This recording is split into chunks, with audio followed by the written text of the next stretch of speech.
Hello everybody, this is Molly and Jay, and first I want to start off by saying that for those who are in the USA or celebrate Father's Day, happy Father's Day, and I hope you enjoyed this video. Here I have the review video of the OnePlus One, and for those who saw the unboxing video, I got this from eBay.com and I paid about $400 for this device. So here to get started, let's go through the physical aspects of the device. Here on the side we have the volume rockers up and down. We have a micro SIM tray. At the very bottom, we're going to have the dual speakers together with the charging/data port and the microphone. On the right side of the device, we have just a power button. On the very top, we're going to have the 3.5mm headphone jack with a secondary microphone. On the back, we're going to have an actual 13 megapixel camera, capability of recording in 4K. And we have a dual LED flash together with the noise canceling microphone. We see here the OnePlus One logo. At the very bottom, we're going to have some Chinese writings. As you can see here, is pretty much stating all the standards for the device. Now here in the front, we're going to have the LED notification light. We also have a 5 megapixel camera. Now before on the unboxing, I did mention that the proximity and light sensor were here on the right side, but no, they're on the left side. They're right next to the ear speaker. And we have a 5.5 multi-touch screen with a Gorilla Glass number 3.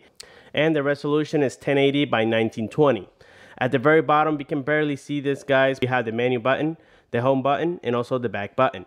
Now on the operating system, this is running CyanogenMod with the Android 4.4.2. Now before I get started with that, I just want to show some cool features of this device, and one of them is going to be the knock-on feature. So just like the LG G2 and the LG G3, if we tap on the screen, it's going to power on the display. But sometimes you got to tap it a little bit harder than other times.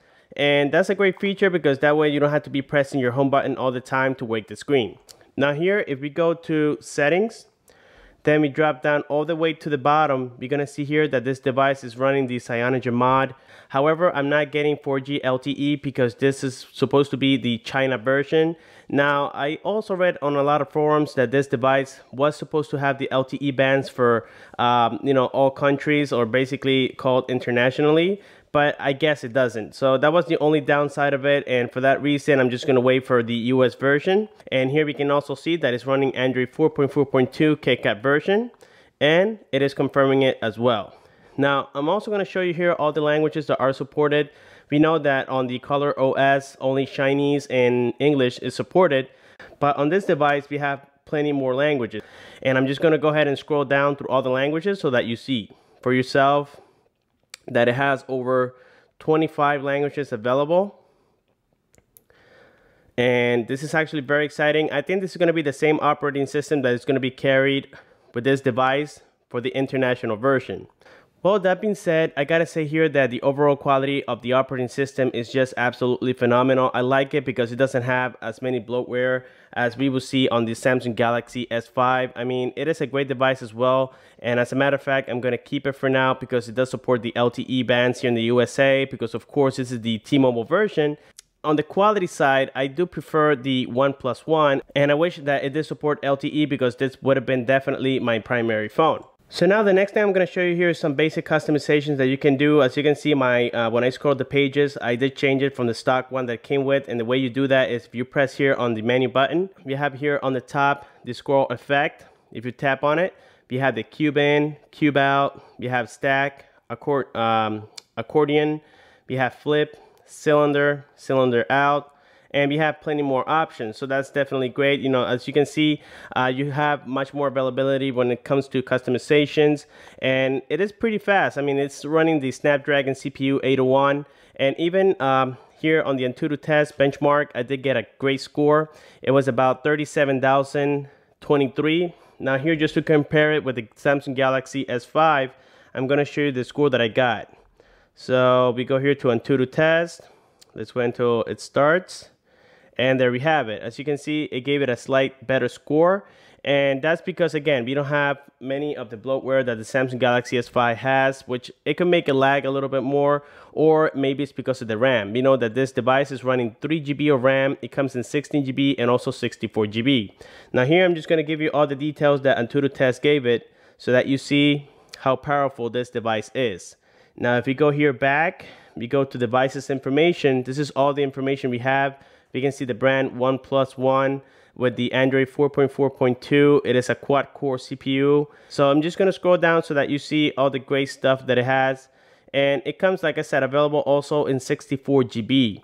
Now here at the bottom, we have all the sensors supported. And as you can see, it's plenty of them. The only ones we don't have is a temperature sensor, pressure, ambient temperature sensor, and humidity sensor. So there you see that most devices don't support those. I don't know if maybe the LG G3 will support it. I'm not sure yet. And I think the Samsung Galaxy S5 does support the humidity sensor. With that being said, I'm just going to open here some of the applications like this cool equalizer. This was designed by CyanogenMod, where you can modify the way you want to listen to your music using headphones or even using the bottom speakers. Now, talking about the speakers here at the bottom, I noticed that a lot of reviews are saying that the speakers are not as loud or they're just basic. Well, I consider them to be much better than the Samsung Galaxy S5 or any other device that I've tested before. And that's because, you know, they're on the side. So when you lay your device down, the sound is coming from the side and it's not coming from the back, where, again, if you put your device down, let's say on a table, it's going to give you less sound quality. Here we have the dialer. And as you can see, it's just a basic dialer. I do like dialers with a white background. It makes it look very nice and fancy. We also have here the messaging application. It does come with Google Chrome. And here at the bottom, we have the camera application. And I'm just going to open it so that you see all the customization that we have on settings. So here we can see that we can customize it to 4K.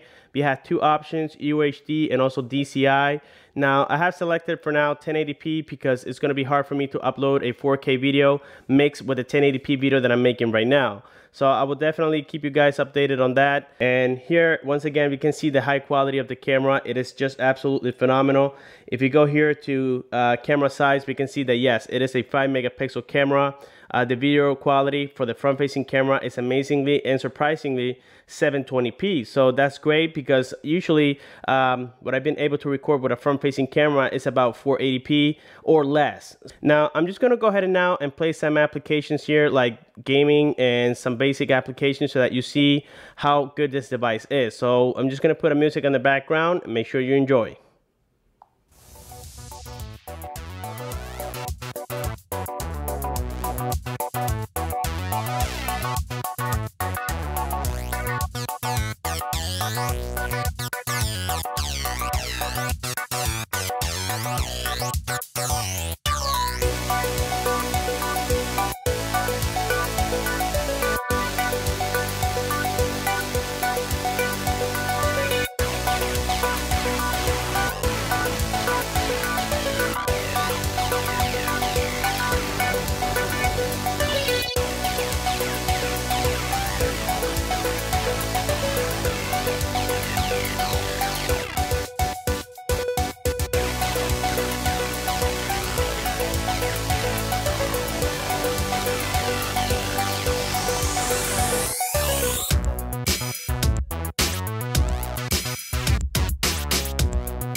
Alright, so there we have it for the gaming test, and as you can see, it is performing very well. So next thing we're going to do now, here we have my little Bose speaker. We're going to go ahead and turn it on.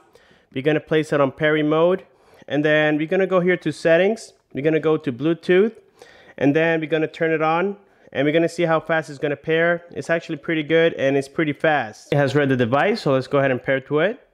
And right now, it has connected. So now we're going to go back. We're going to go to where it says sound. And let's go ahead and play it.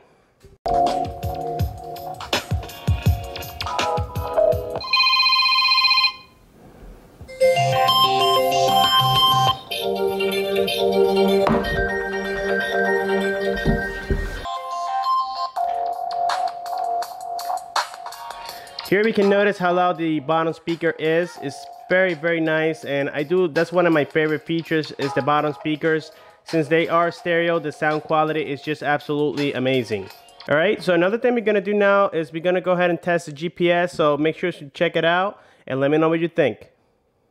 Alright, so here we have the GPS test on the OnePlus One, and as we can see, it is working perfectly well. It locks the signal very fast.